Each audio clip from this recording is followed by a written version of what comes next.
आज के ब्लॉग में हम थोड़ा सा बात करेंगे फ़िनलैंड के अंदर स्पेशली जो स्टूडेंट्स चाहते हैं बैचलर करने या मास्टर करने के लिए, तो वो उनकी एक बड़ा हमसे क्वेरी की जाती है कि क्या सेटलमेंट के क्या हो सकता है, या वहाँ पे सिटीज़नशिप का क्या प्रोसेस है, या अगर वो वहाँ पे लॉन्ग टर्म सेटल होना चाहते हैं विद फैमिली तो फ़िनलैंड कैसा कंट्री है। तो उसके ऊपर हम थोड़ा सा डिटेल में मैं आपसे बात करूँगा। देखिए, फ़िनलैंड के अंदर जो मोस्टली प्रोग्राम हैं बहुत अच्छे हैं, या जिनके अंदर स्कॉलरशिप्स हैं वो हैं या तो आप बैचलर के लिए जाएँ या आप मास्टर के लिए जाएँ। बैचलर के लिए आपका FSC होने में लेट्स से ज़्यादातर स्टूडेंट्स हो जाते हैं वहाँ मास्टर करने के लिए आते हैं 2 ईयर मास्टर प्रोग्राम। आपने बैचलर पाकिस्तान से किया हुआ, जॉब की हुई है और अब आप 2 ईयर मास्टर प्रोग्राम करने फ़िनलैंड चले गए हैं। द मोमेंट आप जब फ़िनलैंड के अंदर जाते हैं तो आपको जो वीज़ा यहाँ से जो रेजिडेंट परमिट इशू होता है वो B कैटेगरी रेजिडेंट परमिट है, वो स्टूडेंट रेजिडेंट परमिट है।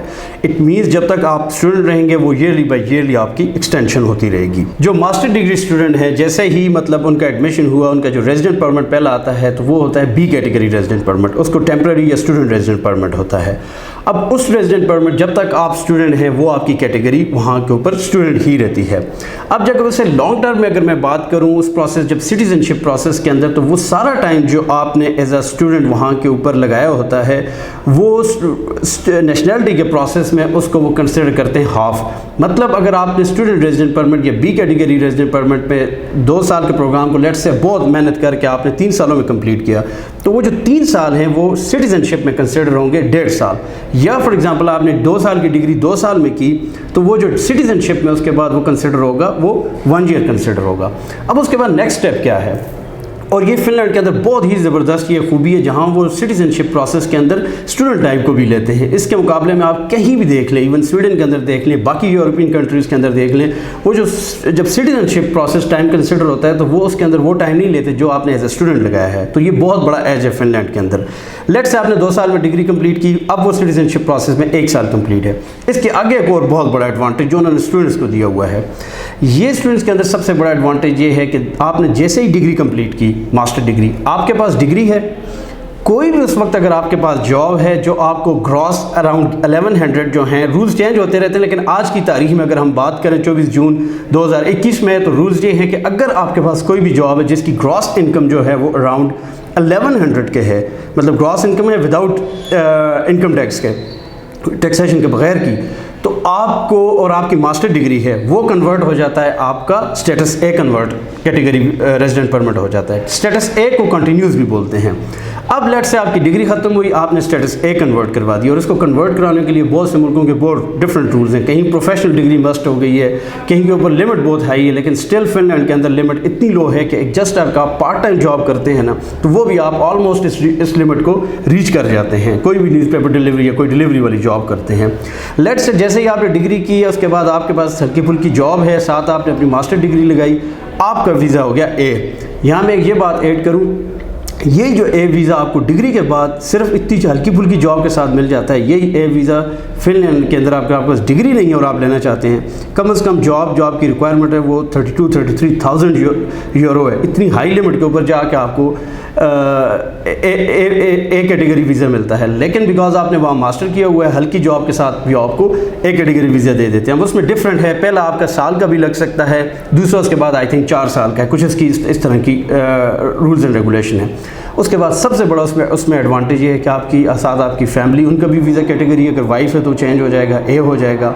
A में सबसे बड़ा एडवांटेज ये आ गया, अब वो आपका कंटिन्यूस वीज़ा है, मीनिंग अब आपका जितना भी टाइम पीरियड है 1 डे A कंसिडर होगा। लेट्स से उसके बाद अगर आपको नेशनलिटी के लिए टोटल वहाँ से फिनलैंड के अंदर 5 साल कंटिन्यूस ईयर चाहिए, या कंटिन्यूस में अगर है तो 4 साल। अब अगर आपने 2 साल एज ए स्टूडेंट लगाए हैं तो ऑलरेडी आपने सिटीजनशिप का 1 साल कंप्लीट कर दिया है। नेक्स्ट आपको ये करना है, आपको तकरीबन 3 साल उसी कंटिन्यूस A वीज़े के साथ रहना है। तकरीबन अगर आपके इन टोटल 4 साल पूरे हों तो आप एप्लीकेशन पुटअप कर सकते हैं।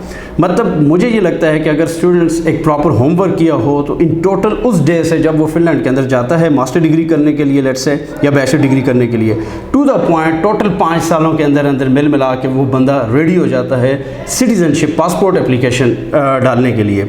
ऑफ कोर्स इसके अंदर कुछ रिक्वायरमेंट्स हैं जो आप ये जानना चाहते हैं कि रूल्स एंड रेगुलेशन है कि उन 5-6 सालों में कितना टाइम आप गए हों। कोई भी आपको कैद नहीं है, कोई भी नहीं है, जितने आप विज़िट कर सकते हैं लेस दैन 1 मंथ का आप ट्रिप इधर उधर फिनलैंड के बाहर लगा सकते हैं, उसके ऊपर कोई भी वो रुकावट नहीं है। हाँ, अलबत्ता 1 से 2 महीने के आई थिंक जो 1 से 2 महीने तक के जो 2 महीने लिमिट है उस तरह के 6 ट्रिप आप उन सालों में लगा सकते हैं। इसी तरह जो 2 से 6 महीने के आई थिंक वो 2 ट्रिप लगा सकते हैं, और 1 ट्रिप लिए लगा सकते हैं जो 6 महीने से 1 साल आप फिनलैंड से कहीं बाहर हैं किसी भी काम की वजह से, तो उसको वो अनइंटरप्टेड नहीं कंसिडर करेंगे, उसको स्टिल कंटिन्यूस कंसिडर करेंगे। ये छोटी छोटी अगर आपकी रिक्वायरमेंट्स पूरी हैं तो आप बिल्कुल सिटीजनशिप के लिए उसके लिए उनका EU पासपोर्ट उसके लिए आप रेडी हैं। आई थिंक जितना स्मूथ प्रोसेस और जितना आसान प्रोसेस इन कंट्रीज़ में स्पेशली फिनलैंड के अंदर किया गया है वो बाकी किसी भी यूरोपियन कंट्रीज़ में इतना सिंपल नहीं है।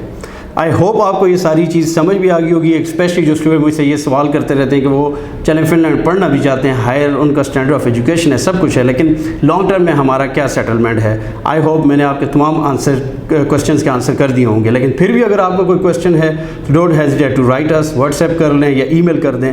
इंशाल्लाह कोशिश करेंगे कि अपनी सोच के मुताबिक जितना आपको जवाब दे सकें।